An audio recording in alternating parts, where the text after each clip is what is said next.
Bonjour à toutes et à tous, bientôt la pause estivale avec l'été qui arrive, mais avant cela nous vous proposons de découvrir ce tout nouveau numéro ensoleillé de 360 Le Mag.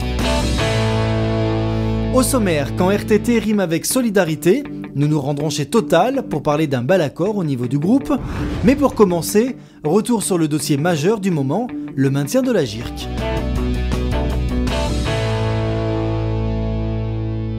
Bonjour, je m'appelle Leslie Robillard, je suis économiste à la CFE-CGC et je vais vous parler de la GIRC.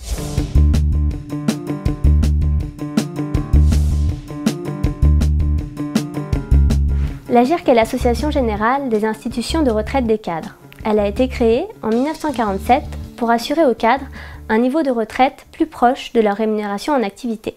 3 catégories de salariés sont affiliées à la GIRC d'après sa convention. À l'article 4, les ingénieurs et cadres. À l'article 4 bis, les assimilés cadres, et à l'article 36, certains employés, techniciens et agents de maîtrise.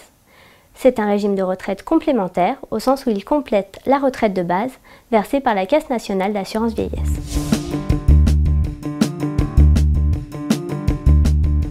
La GIRC est un régime qui fonctionne par répartition, c'est-à-dire que ce sont les cotisations d'aujourd'hui qui financent les retraites d'aujourd'hui.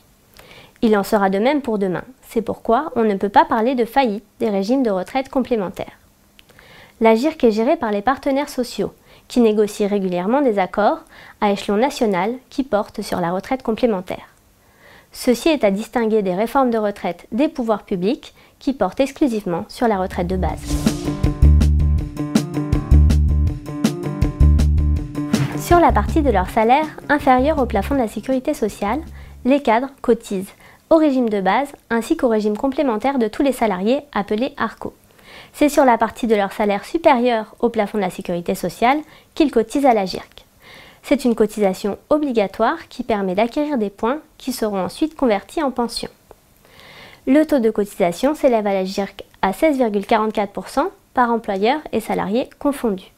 Cependant, 36% des affiliés à la GIRC ont un salaire qui ne dépasse pas ou très peu le plafond de la sécurité sociale.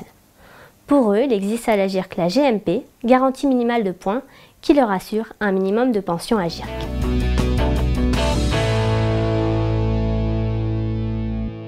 Alors, nous avons lancé notre grande opération Non à la fusion à GIRC-ARCO. Elle vous concerne jusqu'à la fin des discussions sur les retraites complémentaires. Pourquoi? Parce qu'à la CFE-CGC, nous sommes attachés à l'ascenseur social, au fait qu'un employé ouvrier puisse devenir agent de maîtrise ou technicien, qu'un technicien puisse devenir cadre et qu'un cadre puisse devenir cadre dirigeant. C'est ça que nous défendons en défendant la GIRC. Ceux qui prônent la fusion de la GIRC et de l'ARCO n'ont pas mesuré le tsunami social qu'ils vont provoquer.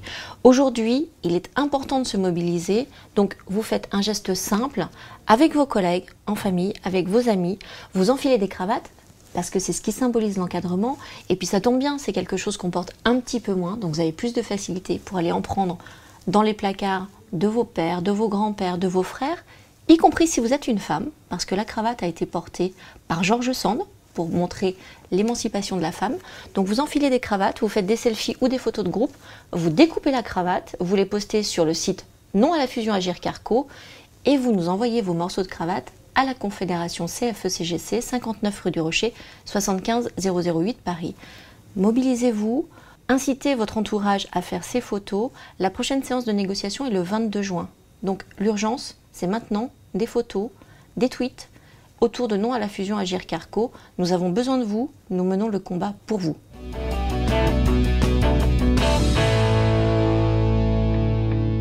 Voici maintenant le chiffre du mois, et pour juin, il s'agit du 61, comme les 61% de jeunes qui ont une vision positive des syndicats.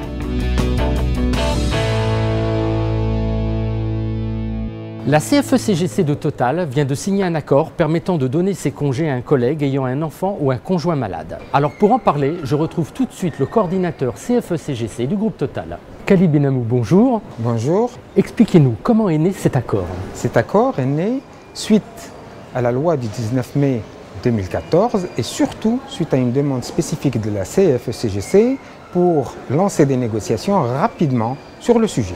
Alors un tel accord a-t-il été difficile à mettre en œuvre dans un groupe de la taille de celui de Total? Non, pas vraiment, malgré le nombre élevé de sociétés qu'il concerne. une douzaine, mais répartis dans 3 unités économiques et sociales différentes et regroupant environ 20 000 salariés. Il n'y a pas de difficulté majeure à mettre en œuvre un accord de ce type chez Total. Alors concrètement, comment fonctionne cet accord? Très simplement, un salarié qui est dans le besoin et qui doit accompagner, assister un enfant gravement malade ou un conjoint gravement malade, il fait une demande de manière anonyme sur l'intranet qui est adressée à l'ensemble des 20 000 salariés qui peuvent, s'ils le souhaitent, chacun donner 1 ou plusieurs jours de congé ou de RTT. L'accord a-t-il déjà été appliqué? Pas encore, il le sera au mois de septembre prochain pour des raisons matérielles et techniques, notamment de mise à jour du logiciel de gestion des congés des salariés. Voilà, 360 le mag touche à sa fin. On se retrouve maintenant cet été, mais d'ici là, prenez soin de vous. Salut!